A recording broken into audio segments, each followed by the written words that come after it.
Ya continuamos con el cuarto punto, que es el paraíso. Y él le dijo a Jesús, acuérdate de mí cuando vengas en tu reino. Entonces Jesús le dijo, de cierto te digo que hoy estarás conmigo en el paraíso. Él no le dijo mañana o pasado mañana, hoy mismo estarás conmigo en el paraíso. El paraíso cielo es un lugar también que es temporal. Ese no es eterno. El paraíso cielo, que no sé personalmente si ellos lo llaman así, ese concepto paraíso cielo no existe en la Biblia, número uno, eso no existe. Existe o paraíso o cielo, como sinónimo el uno del otro, pero paraíso cielo no existe. Entonces, no sé, primero que todo, si están creando un nuevo concepto que es antibíblico, o segundo, simplemente se está contradiciendo de manera involuntaria al decir paraíso y cielo, porque es lo mismo. El paraíso cielo es un lugar también temporal. Ese no es eterno. Esas son las palabras que la predicadora nos está enseñando. Pero yo, leyendo el Evangelio de Lucas, capítulo 23, versículo 43, dice de la siguiente manera. Entonces Jesús le dijo, de cierto te digo que hoy estarás conmigo en el paraíso. Esa es la versión Reina Valera. Ok, yo me tomé la molestia de buscar en la interlineal griega y quiero aclarar algo. El griego en ningún momento utiliza, de pronto para los que sabemos un poquito, si estudiamos un poquito esto, yo no hablo griego ni hebreo, pero sí los estudio y lo mínimo que aprendemos es que lo que son estas lenguas no manejan signo de puntuación. El hebreo y el griego no tienen ni comas, ni puntos, nada de eso. Entonces, leyendo la interlineal griega de Francisco La Cueva, dice en el original así, sin puntos ni comas, dice, en verdad te digo hoy conmigo estarás en el paraíso. Es muy diferente decir que en verdad te digo que hoy estarás conmigo en el paraíso a decir en verdad te digo hoy conmigo estarás en el paraíso. Podría tener una ambigüedad ese versículo en interpretación. Podríamos decir que Jesús dijo, efectivamente, yo no estoy diciendo que no, que Jesús le dijo a este hombre que estaba en la cruz, de cierto te digo que hoy estarás conmigo en el paraíso. Podría ser una interpretación. Pero al mirar el original nos da otra posible interpretación y es la siguiente. Es como Jesús decir, de cierto te digo hoy que estarás conmigo en el paraíso. Suena muy diferente. Es yo decirte hoy que vas a estar conmigo en el paraíso, a decirte que hoy estarás conmigo en el paraíso.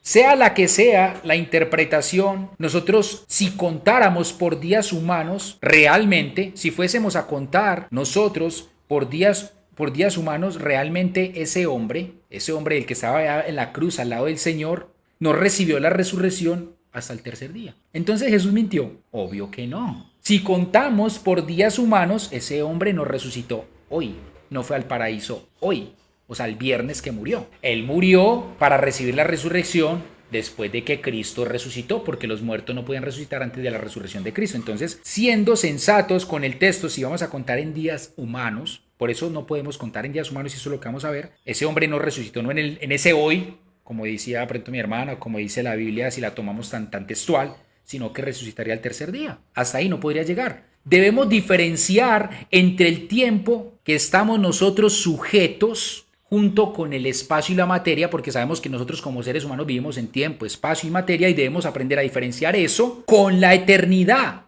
donde mora Dios que carece de tiempo, espacio y materia. No podemos hacer esa comparación. Cuando nosotros tenemos una mente humana, carnal, terrenal, espacial y temporal, y pretendemos ligar los preceptos de Dios a esa mente, es donde malinterpretamos la Biblia como lo estamos viendo acá. De hecho, si nosotros vemos en Génesis capítulo 1, versículo 1, cuando dice que en el principio creó Dios los cielos y la tierra, en el original dice, con el principio creó Dios los cielos y la tierra. ¿Qué quiere decir el original? Que el principio también fue creado, o sea, a la par del principio creó Dios los cielos y la tierra. Ahí está lo que llamamos científicamente la creación de tiempo, espacio y materia. Y está en Génesis 1:1. ¿Por qué? Por aprender a leer lo que correctamente la palabra de Dios y no simplemente a tomarla con nuestra mente temporal, espacial y terrenal. De no hacer esta diferenciación es que ampliamente se derivan las doctrinas que mencionan lugares temporales.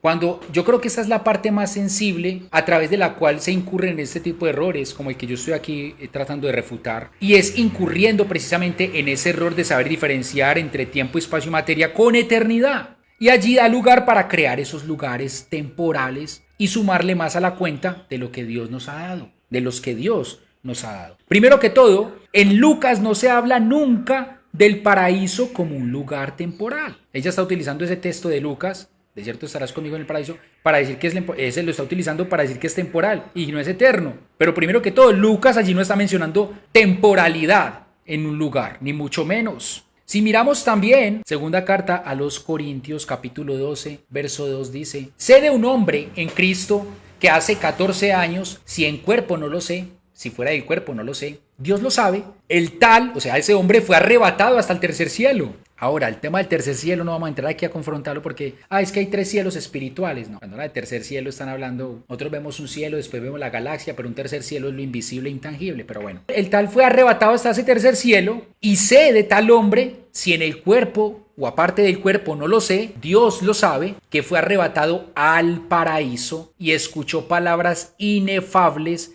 que no es dado al hombre expresar. No habla en ningún momento de temporalidad, que diga que es un lugar temporal, que no es eterno. Por el contrario, nos da una matiz de eternidad. Pero bueno, Apocalipsis capítulo 2, versículo 7 nos dice de la siguiente manera: el que tiene oído, oiga qué dice el Espíritu a las iglesias. Al que venza, grabes esta palabrita, le daré de comer del árbol de la vida que está en el paraíso. ¿Paraíso de quién? De Dios. Grábense 2 palabritas, mejor dicho. O 3. No, mejor dicho, es que la palabra todo lo dice. Solita, ella habla sola.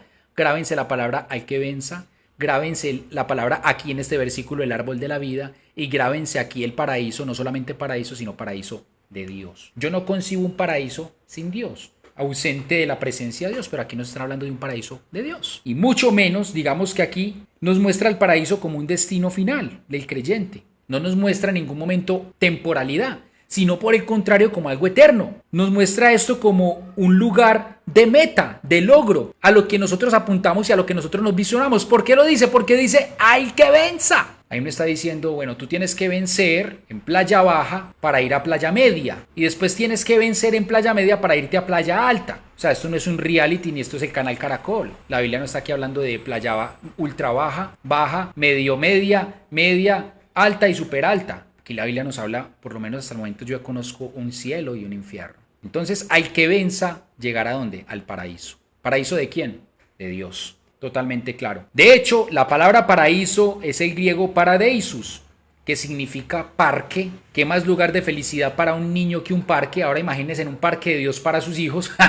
No me lo imagino. No solamente significa parque, sino el mismo Edén, o sea, el lugar original de perfección donde no había pecado. Yo no creo que sea un lugar intermedio. Edén. Y también significa lugar de felicidad. Por ende, ese concepto de que el paraíso es un lugar temporal y no es eterno es totalmente antibíblico, porque vimos todos los versículos de la Biblia en los cuales aparece el concepto paradeisus y no muestra matices de temporalidad y muchas veces de decir que no es eterno. Muestra, por el contrario, valga la redundancia, todo lo contrario. En el capítulo 4, Efesios 4:8 dice, por lo cual dice, subiendo a lo alto, llevó cautiva la cautividad.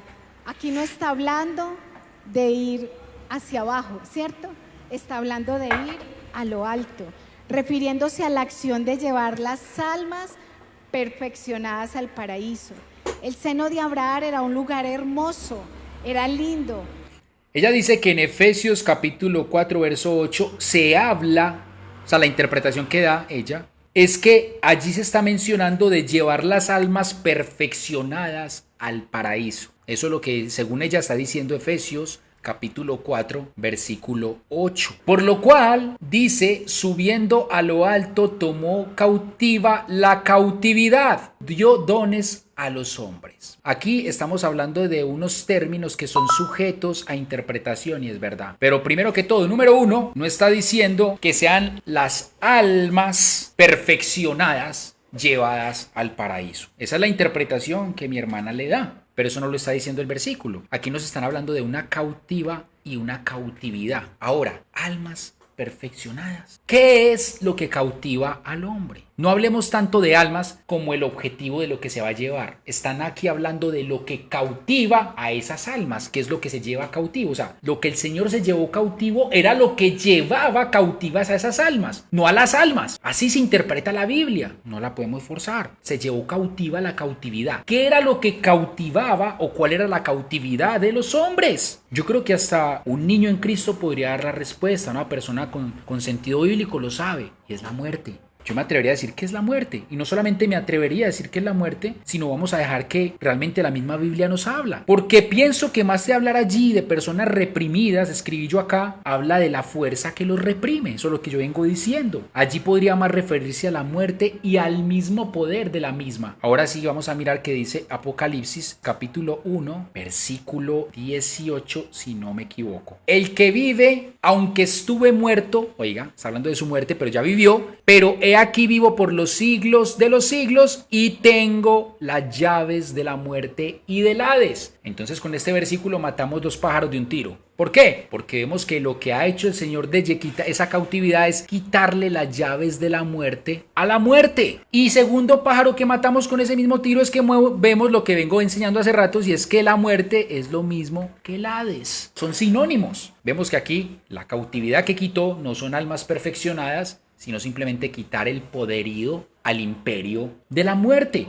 De hecho, quitar las llaves a la muerte no significa hasta ese momento de la resurrección de Cristo acabar con la muerte. Pues sabemos que el último enemigo en vencer, según la palabra de Dios, es la misma muerte. Entonces, cuando él dice que quitó las llaves de la muerte, no es que haya acabado con la muerte, como he escuchado decir de pronto de manera imprecisa a muchos. ¿Sabes que Cristo acabó con la muerte? No, Cristo no acabó con la muerte. O sea, no ha acabado todavía con la muerte. La venció y le quitó las llaves, el poderío, que es diferente. Si usted lee en Primera de Corintios, capítulo 15, verso 26... Y el postrer enemigo en ser destruido, ¿quién es? La muerte. ¿Qué es el postrer? El último. O sea, hasta ahí no había sido destruido. Él simplemente le quitó la autoridad, el dominio y el poder a la muerte. Vamos a leer otro versículo que nos siga confirmando y reafirmando eso. No solamente utilicemos uno. Vamos a mirar Apocalipsis capítulo 20, versículo 14. Dice, y la muerte y el Hades, mire que siempre van junticos, otro tiro para dos pájaros, y la muerte y el Hades fueron arrojados al lago de fuego, que ya vamos a ver más adelante que es el mismo infierno, no son diferentes. Esta es la muerte segunda, el lago de fuego. Ahí fue destruida la muerte, no antes. Entonces, tomados estos versículos y respaldando la teoría bíblica que yo estoy tomando, que es más evidente, más bien se refiere a recibir el poder y control de la misma muerte y decidir Cristo quién vive y quién muere. Pero ese versículo que mi hermana empleó en Efesios capítulo 4 versículo 8 en ningún momento nos da pie para pensar que está llevando simplemente almas perfeccionadas al paraíso. Eso no lo dice ese versículo. Más bien quita el control a quien controlaba la humanidad, que era la muerte. Pero era un lugar de cautiverio. Miren que el seno de Abraham estaba abajo, en el centro de la tierra. Estaba muy cercano al Seol. Y aunque no era un lugar de sufrimiento, era un lugar de cautiverio. Y allí no se estaba en la presencia del Señor. Ok, sigamos reaccionando. Dice que el seno de Abraham no era un lugar de sufrimiento. Que aunque no era un lugar de sufrimiento, lo dijo muy claro, sí era un lugar de cautividad. O sea, ellos estaban secuestrados, ellos estaban aprisionados, atrincherados, pero no estaban sufriendo. Pues según la teoría de la hermana. Y aparte de estar allí en cautividad, no estaba la presencia de Dios. Fuerte, en mi parecer, fuerte y delicada afirmación. Pero dejo de nuevo Lucas capítulo 13, 28 y Mateo capítulo 8, 11. O sea, esos versículos son claves. Abraham en el reino de Dios. Si está en el reino de Dios, obviamente le doy en eso el aval a mi hermana, no hay sufrimiento, pero ¿cómo va a haber cautividad? Hermana, no hay cautividad cuando estamos en la presencia de Dios. No quitemos a Dios del paraíso, no quitemos a Dios de su cielo y del mismo seno de Abraham, que es lo mismo en última instancia. Vemos que allí se equivoca grandemente. Un poco, y mientras tanto, él no iba a estar de brazos cruzados, él no iba a estar congregándose, sentado. Ahí está hablando de Pablo. Pasivo, no, él iba a estar predicando las buenas nuevas de salvación para que con él muchos más se fueran al paraíso. Ok, es algo que tiene razón en parte. Si tomamos esa partecita, tiene razón en parte, pero vamos a darle la connotación que ella le está dando para su doctrina. Y dice, Pablo estaría predicando las buenas nuevas de salvación para que con él muchos se fueran al paraíso. Lo que dice es cierto si lo miramos simplemente como palabras, pero si lo interpretamos como ellos lo están interpretando a paraíso, ahí es donde yo tengo que refutar, porque no es el mismo paraíso que ellos entienden como yo lo entiendo, por lo menos como la Biblia me lo está mostrando. Me surge a mí la pregunta, de modo que Pablo, escuchen muy bien, a manera de pregunta, solo buscaba llegar a un lugar de paso, porque eso es lo que llaman paraíso, es un lugar de paso, o sea, no es el cielo o la Gran Jerusalén, pues la teoría de ellos, es un lugar de paso. Pablo solamente buscaba un lugar temporal llamado paraíso. Y si allí no estaba el Señor, la pregunta que yo hago, una segunda pregunta entonces, ¿a qué se refería el mismo Pablo? Si allí no estaba la presencia de Dios en el paraíso, entonces mi pregunta es, ¿a qué se refería el mismo Pablo cuando buscamos en la carta a los Filipenses, capítulo 1, verso 23? Escuchen muy bien lo que dice el apóstol Pablo, Filipenses 1:23, dice, desde el 22. Pero si el vivir en la carne me dará labor fructífera, no sé qué escoger, pues de ambos lados estoy constreñido, teniendo el anhelo de partir de donde, de este mundo, y estar con Cristo, que es muchísimo mejor, pero quedarme en la carne es más necesario para vosotros. Muy claro lo está diciendo. Yo parto de aquí y me voy de una a la presencia del Señor, de Cristo. Si en el paraíso no está la presencia de Dios, ¿por qué Pablo se estaba engañando a sí mismo diciendo que él se va de una con la presencia del Señor? ¿No sería más sensato que dijera, no es que yo aquí me voy para el paraíso, pero donde no está Dios, y ahí me toca esperar hasta que ya llegue el momento en que me vaya para el cielo? No, él no está diciendo eso, él está diciendo, yo no sé qué escoger. Si partir de este mundo y estar en la presencia con Dios, con mi Cristo, que es supremamente bueno, o quedarme aquí con ustedes, que yo sé que es de más provecho para la salvación de sus almas. Entonces Pablo, vemos que en ningún momento está queriendo decir allí que es un lugar temporal y que el paraíso es un lugar temporal. Por el contrario, él dice que se va inmediatamente a la presencia de Dios y no a un lugar de paso. Vuelvo y reitero, ojo con esta doctrina porque esto es una doctrina tipo purgatorio, radicalmente católica. Y este no es un lugar de paso, es un lugar donde vamos de una vez a la presencia de Dios. La Biblia dice que inmediatamente de la muerte que viene el juicio. Dice, para el hombre está estipulado que una vez muera, el juicio, de una, sin anestesia. Entonces, aquí en una filita los corderitos y aquí las ovejitas o los cabritos. Entonces, así de simple. Aquí no nos están dando pie para 6 filas, lo dice el apóstol.